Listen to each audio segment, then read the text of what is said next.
సూర్యాపేటలోని TRP ముఖ్య కార్యకర్తల సమావేశం ఉద్వేగభరితంగా సాగింది. రాష్ట్ర ప్రధాన కార్యదర్శి వట్టే జానయ్య యాదవ్ ఆధ్వర్యంలో జరిగిన ఈ సమావేశానికి టీఆర్పీ రాష్ట్ర అధ్యక్షులు తీన్మార్ మల్లన్న ముఖ్య అతిథిగా హాజరయ్యారు. ఈ సందర్భంగా మల్లన్న మాట్లాడుతూ సెప్టెంబర్ 17వ తేదీ 2025న మేధావుల ఆలోచనతో పుట్టిన పార్టీ తెలంగాణ రాజ్యాధికార పార్టీ అని పేర్కొన్నారు. పార్టీ పెడతానంటే నాపై కాల్పులు జరిగాయి.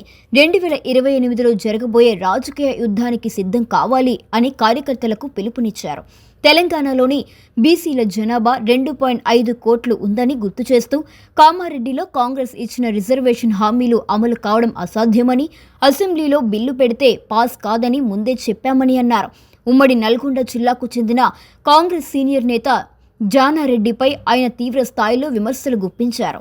ముసలినక్క జానారెడ్డి బీసీలకు ద్రోహం చేశాడు, బీసీ ఉద్యమం ఆపేస్తే కాంట్రాక్టులు, మంత్రి పదవి ఇస్తానని చెప్పాడు అని మల్లన్న ఆరోపించారు. ఇక నల్గొండ దొంగల ముఠాకి ఏబీసీడీలు కూడా రారు. 2028లో బీసీల ప్రభుత్వం వస్తుంది, కాబోయేది బీసీ ముఖ్యమంత్రి అని ధీమా వ్యక్తం చేశారు. సూర్యాపేట నియోజకవర్గంలో వట్టే జానయ్య యాదవ్కు భారీ మెజారిటీ మూలంగా వచ్చే ఎన్నికల్లో ప్రజలు తీర్పునిస్తానని మల్లన్న చెప్పుకొచ్చారు.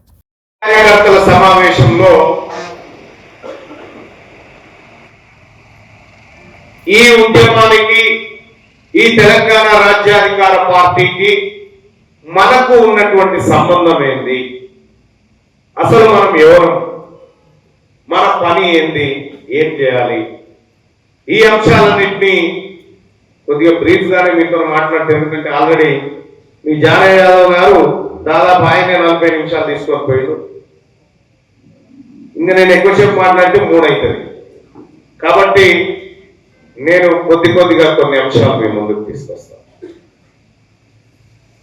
వాళ్ళ తెలంగాణ రాజ్యాధికార పార్టీ పుట్టుకనే ఒక చరిత్ర.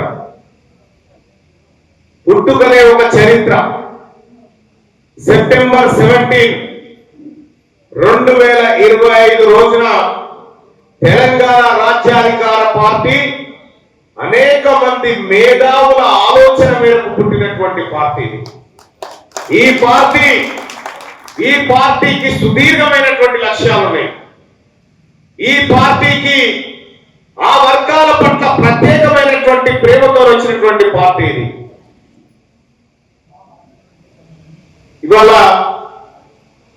రెడ్లకు కాంగ్రెస్ పార్టీ ఉంటది, వెలమలకు టిఆర్ఎస్ పార్టీ, బిఆర్ఎస్ పార్టీ ఉంటది, బ్రాహ్మణులకు బీజేపీ పార్టీ ఉంటది, బీసీలకు కూడా ఒక పార్టీ ఉండాలి అని నేను ఎప్పుడైతే అనౌన్స్మెంట్ చేసిందో, బీసీలకు కూడా ఒక రాజకీయ పార్టీ ఉండాలని నేను అనౌన్స్ చేసిన తెల్లారే కాల్పులు జరిగినాయి నా ఆఫీసులో. మీ అందరికి తెలుసు,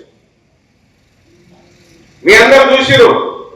ఆ రోజు నేను పార్టీ పెట్టాలనేటువంటి ఆలోచనకు వచ్చినప్పుడు, అది అంటే ఆలోచన చాలా రోజుల నుంచే ఉన్నా, ఆ మాట బహిరంగంగా చెప్పినప్పుడు వెంటనే కాల్పులు జరిగినాయి నా మీద. ఆడ కాల్పులు జరిగినాయి, దాడులు జరిగినాయి, మీ అందరూ చూసారు. సోదరులారా, నేను కేసీఆర్తో కొట్లాడు, నేను రేవంత్ రెడ్డితో కొట్లాడుతున్నా.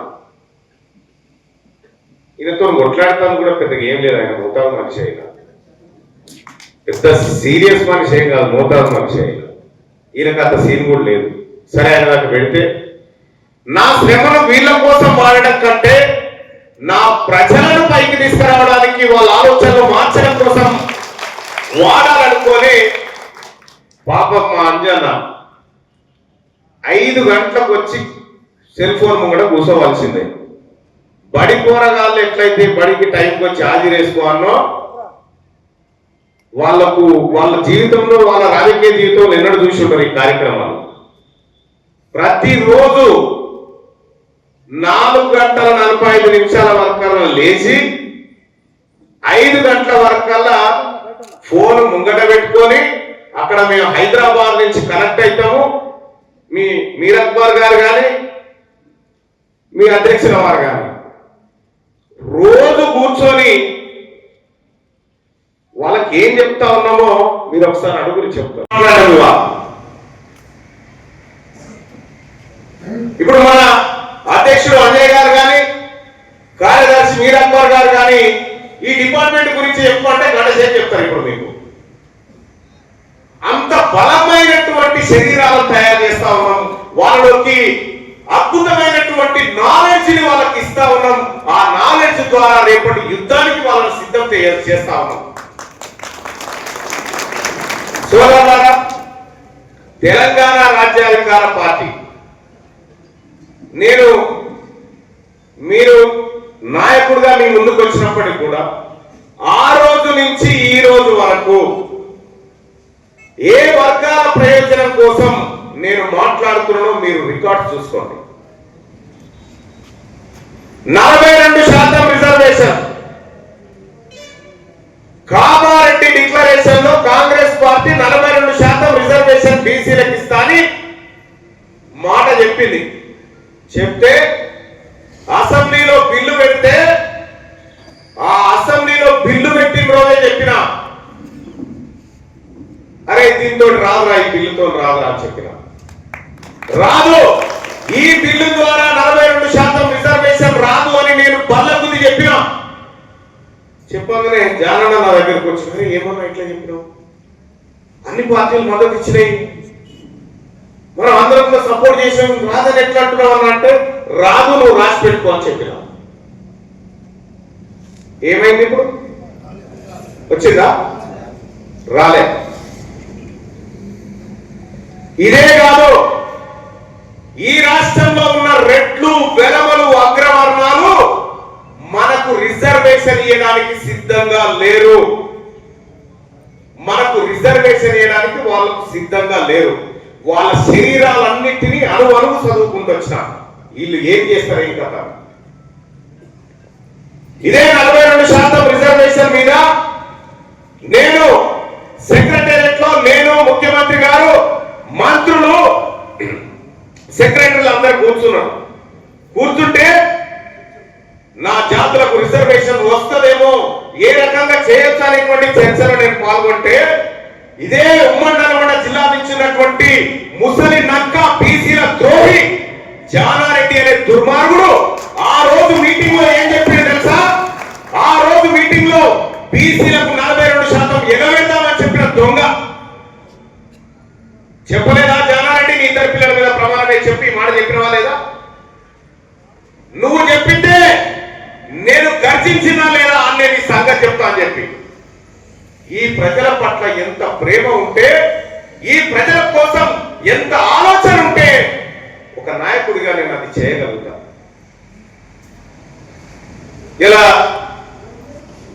అనేక ప్రయత్నాలు చేశారు. తీర్మార్ మల్లన్న, నువ్వు ఈ బీసీ ఉద్యమం ఆపు, నీకు కాంట్రాక్ట్లు కావన్నా, నీకు మంత్రి పదవి కావన్నా, నీకు ఏం కావాలంటే నాకు బీసీలు కావాలని చెప్పిన, నేను బీసీలు కావాలని చెప్పిన.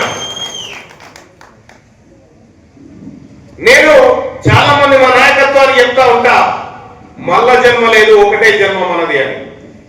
ఈ జన్మలోనే ప్రజలకు ఏదైనా చేసుకోవాలి, ఈ జన్మలోనే మన ప్రజలకు ఏదైనా చేసుకోవాలనేటువంటి ఒక బలమైన సంకల్పంతో ఈ రంగంలోకి దిగడం జరిగింది.